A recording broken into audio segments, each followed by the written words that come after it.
Pendaftaran tiket mudik gratis Dinas Perhubungan Jawa Timur ricuh. Warga menuding adanya dugaan penyerobotan antrean karena petugas dinilai salah menghitung warga yang mengantri.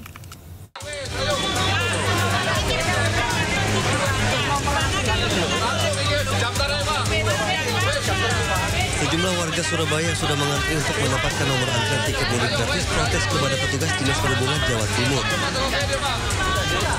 Warga protes lantaran petugas menyatakan nomor antrean telah habis dengan kuota 500 nomor antrian.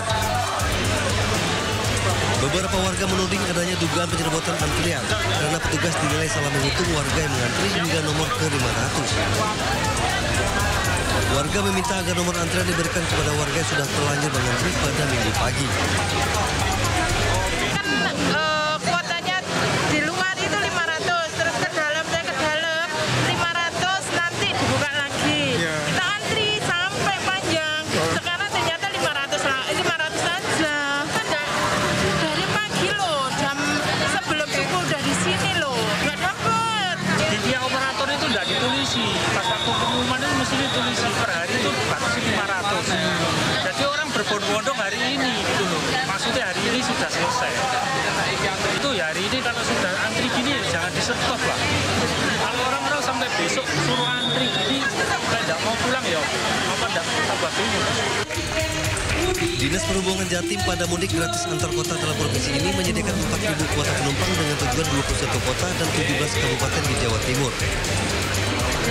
2.400 tiket mudik gratis dibuka secara offline pada Minggu 16 Maret 2025.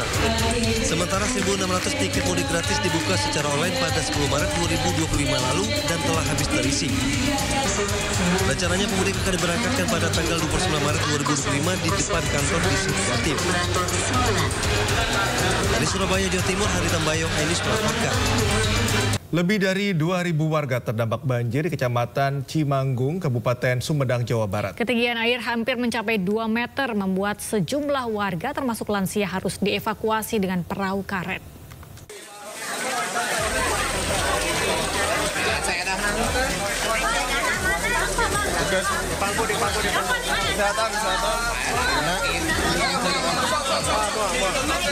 Petugas gabungan mengevakuasi lansia korban banjir Dusun Bunter, Desa Sukadana, Kecamatan Cimanggung, Kabupaten Sumedang, Jawa Barat pada Sabtu malam.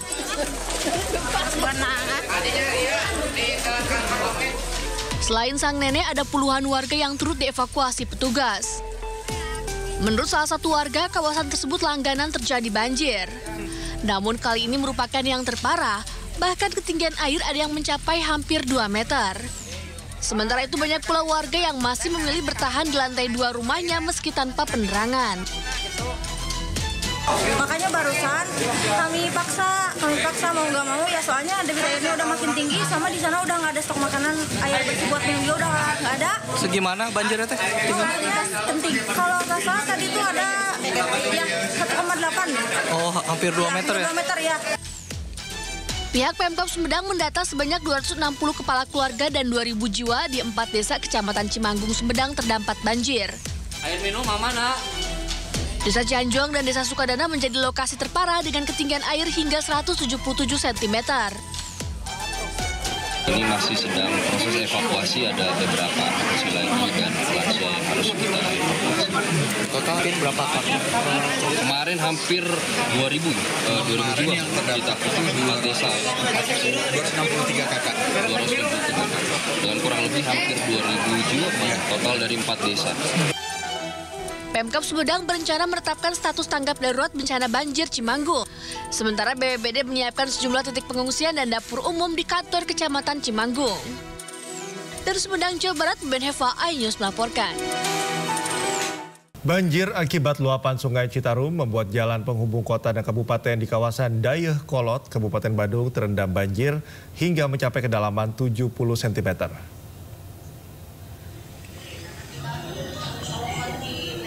Aktivitas lalu lintas lumpuh, tidak ada kendaraan yang bisa melintas genangan banjir. Banjir kali ini merupakan banjir terbesar dari banjir sebelumnya yang merendam Dayeuh Kolot, Kabupaten Bandung. Akibatnya kendaraan roda 2 dan roda 4 tidak bisa melintasi jalur ini. Arus lalu lintas terpaksa diputarkan melalui Bale Endah agar pengguna jalan terhindar dari banjir.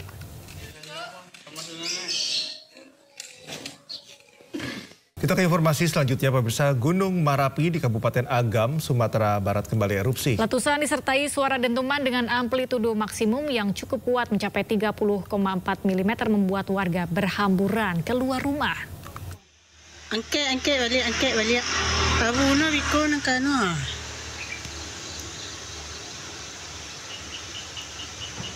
Kemari madok.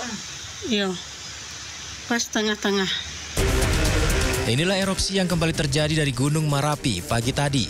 Radius 5 km di belakang rumah warga terlihat kawah yang berada di puncak Gunung Marapi mengeluarkan asap tebal membumbung ke langit. Warga Sungai Pua, Kecamatan Banu Hampu, Kabupaten Agam, Sumatera Barat berhamburan keluar rumah saat mendengar suara dentuman letusan Gunung Marapi. Kolom abu letusan berwarna pekat tertiup angin condong ke arah utara. Erupsi terekam seismograf dengan amplitudo maksimum 30,4 mm dan durasi erupsi selama lebih kurang 45 detik. Gunung Marapi yang berketinggian 2.891 meter di atas permukaan laut saat ini berstatus waspada atau berada pada level 2 di atas aktif normal. Dari Kabupaten Agam, Sumatera Barat, Wahyu Sikumbang, iNews melaporkan. Warga remaja korban penganiayaan histeris dan jatuh pingsan saat polisi membongkar makam korban. Korban diduga dianiaya oknum polisi usai menonton balap lari di Asahan, Sumatera Utara.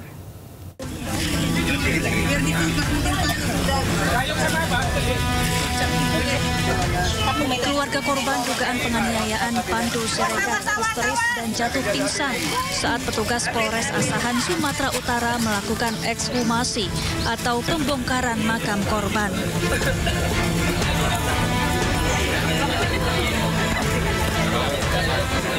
Ekshumasi dilakukan di makam korban tak jauh dari rumah korban di Kabupaten Simalungun. Petugas forensik kemudian akan memeriksa jasad korban untuk mengetahui penyebab pasti kematian korban. Sementara itu, polisi memastikan akan bertindak adil dan transparan terhadap hasil ekshumasi. Ini kita sudah melaksanakan kegiatan ekshumasi, melakukan otopsi terhadap jenazah almarhum Pandu. Tujuan kita adalah membuat terang bagaimana kasus ini, apa penyebab kematiannya. Saat ini masih berproses. Dokter forensik saat ini masih melakukan otopsi di lokasi tempat kuburan. Mohon doanya semoga hasilnya segera bisa kita rilis. Dan kita pastikan apa penyebab kematiannya berdasarkan ilmu program forensik yang sudah dilakukan pada saat ini.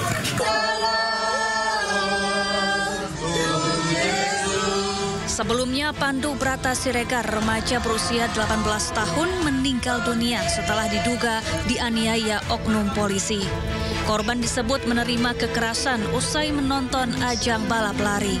Menurut kerabat korban, oknum polisi menendang korban sebanyak 2 kali setelah polisi membubarkan paksa lomba lari tersebut. Korban terluka di bagian kepala, wajah, dan organ lambung. Keluarga korban menilai ada kejanggalan pada kematian korban dan meminta kasus ini diusut tuntas. Dari Simalungun, Sumatera Utara, Ulil Amri, iNews melaporkan. Kita ke informasi lainnya, pemirsa. Kapal patroli TNI AL Lanal Tanjung Balai Asahan menggagalkan penyelundupan 71 TKI ilegal ke Malaysia di perairan Batubara. Sejumlah ABK dan nahkoda terjun ke laut untuk menghindari tangkapan petugas. Berhenti. Stop. Jangan jauh. Angkatan laut ini, nggak apa-apa. Udah, tenang aja. Santai. Inilah detik-detik saat kapal patroli milik TNI Angkatan Laut dari Lanal Tanjung Balai Asahan mengejar kapal yang mengangkut sebanyak 71 orang pekerja migran ilegal di perairan Batubara, Sumatera Utara. Kapal motor terus berjalan tak mau berhenti karena nahkoda dan ABK terjun ke laut saat akan ditangkap. Beruntung petugas akhirnya berhasil menghentikan kapal dan memeriksa seluruh penumpang kapal. Diketahui kapal dengan penumpang pekerja migran berlayar menuju ke Malaysia. Usai diamankan, ke-71 pekerja migran ilegal dan 6 orang anak dibawa ke Mako Lanal Tanjung Balai dan akan diserahkan ke kantor imigrasi Tanjung Balai Asahan. Dari Asahan, Sumatera Utara, Ulil Amri, iNews melaporkan. Kita ke informasi selanjutnya, pemirsa, ratusan calon pemudik dengan tujuan ke sejumlah kota di Pulau Jawa dan Sumatera sudah mulai memadati Terminal Bus Kalideres, Jakarta Barat pada Minggu siang. Ya, para calon pemudik mengaku memilih pulang kampung lebih awal demi menghindari kepadatan dan kenaikan harga tiket bus jelang Lebaran.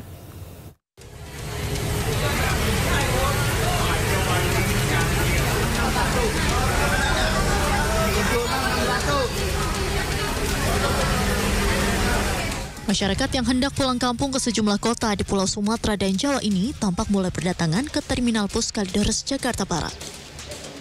Ratusan calon pemudik yang akan merayakan Hari Raya Idul Fitri di kampung halaman ini terlihat memadati ruang tunggu dan loket tiket terminal. Para calon pemudik mengaku memilih pulang kampung lebih dahulu demi menghindari kepadatan lalu lintas dan kenaikan harga tiket bus. Karena biar nggak terlalu rame di kapalnya juga, di jalannya juga, di bisnya juga. Iya, biar lamaan di kampung gitu. Terus di jalan juga belum rame. Kalau udah H-5 gitu kan, udah tusla juga naik dia. Sementara itu, pihak pengurus perusahaan otobus di Terminal Kalideres mengungkapkan lakukan persiapan, terutama kelengkapan fasilitas bus dan menambah armada bus jika pada H-3 Lebaran mendatang terjadi lonjakan calon pemudik. Terkait harga tiket, para pengurus PO Bus Pulau Sumatera dan Jawa juga memprediksi akan terjadi kenaikan menjelang masa angkutan mudik Lebaran Idul Fitri nanti dengan kisaran 25%. Untuk sementara persiapan di saat mudik Lebaran, kita udah mempersiapkan diri dari busnya juga, dari cek and diceknya udah komplit semua. Adapun juga ada tambahan mobil bis pariwisatanya udah kita siapin. Baik, kalau kita regulernya ada 16 unit, ditambah dengan pariwisatanya ada 7 unit. Kalau untuk kenaikan harga kan kita berdasarkan dari perusahaan masing-masing, honor masing-masing. Apabila di saat tuslak dia tertanggal 24, insya Allah itu Jawa Sumatera pada naik semua. Itu diperkirakan sekitar 25%. Pihak pengelola Terminal Bus Kalideres sendiri akan mendirikan posko keamanan terpadu, kesehatan, hingga posko pengecekan kelaikan armada bus dalam menghadapi angkutan mudik Lebaran Idul Fitri 2025. Dari Jakarta, Miftahul Gani, iNews melaporkan.